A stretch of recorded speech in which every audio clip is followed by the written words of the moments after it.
Shalom, c'est la minute parachat de Miran Neshama, parachat Balak. On parle de beaucoup de choses magiques. On parle d'ânes qui parlent, on parle d'anges avec des épées tournoyantes, et on parle de bénédictions qui sortent toutes seules de la bouche d'un prophète qui avait été envoyé pour maudire le peuple.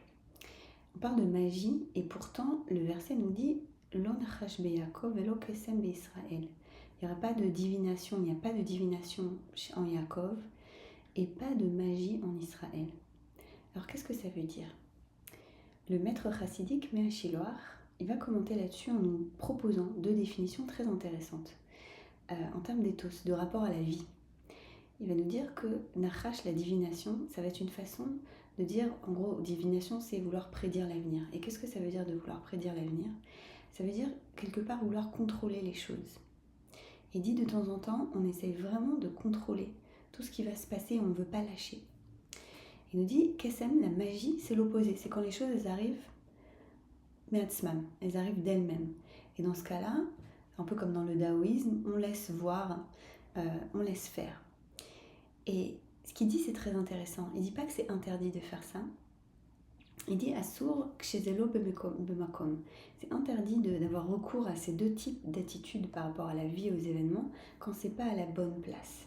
Donc là, on est dans une rhétorique de l'attitude juste. Que parfois, c'est important d'insister, d'avoir une vraie insistance par rapport aux choses de la réalité. Après tout, c'est quand même ce qui a permis aux Juifs de retrouver leur pays après 2000 ans d'exil. Cette notion-là de ne pas lâcher. Hatikva, c'est ça, l'espoir, l'hymne national israélien, l'espoir de retourner. Et à l'opposé, cette qualité qu'on doit avoir de temps en temps quand on est dans l'incertitude, parce que c'est ça le critère déterminant pour lui. Quand on est dans la certitude, quand tout est barour, quand tout est clair et clarifié, alors c'est important d'agir avec torfout, d'agir avec force comme un lion qui se lève, d'avoir ce courage d'action. Et quand c'est pas clair, c'est important de prendre un peu ce pas en arrière quelque part et de regarder, juste de regarder. Et voilà l'invitation pour nous, dans cette période si troublée, où tout le monde a tellement d'opinions et on ne sait pas. Et on voit que certains dirigeants du monde, de grands pays dans le monde, ne sont pas dans la clarté. Et on voit qu'il y en a certains qui pourtant, malgré que les choses ne soient pas claires pour eux, au lieu de prendre un peu de recul et d'observer, de voir comment la réalité évolue et ensuite de prendre acte, ils s'obstinent. L'invitation, c'est d'apprendre de ce contre-exemple et de savoir pour nous-mêmes quand est-ce qu'il y a de la clarté. Et dans ce cas-là, quand est-ce qu'il faut avoir le courage d'agir et quand est-ce que les choses ne sont pas claires et quand est-ce qu'il faut avoir le courage de se poser et d'observer.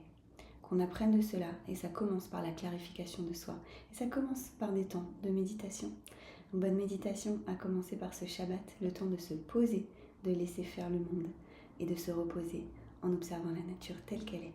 Shabbat Shalom.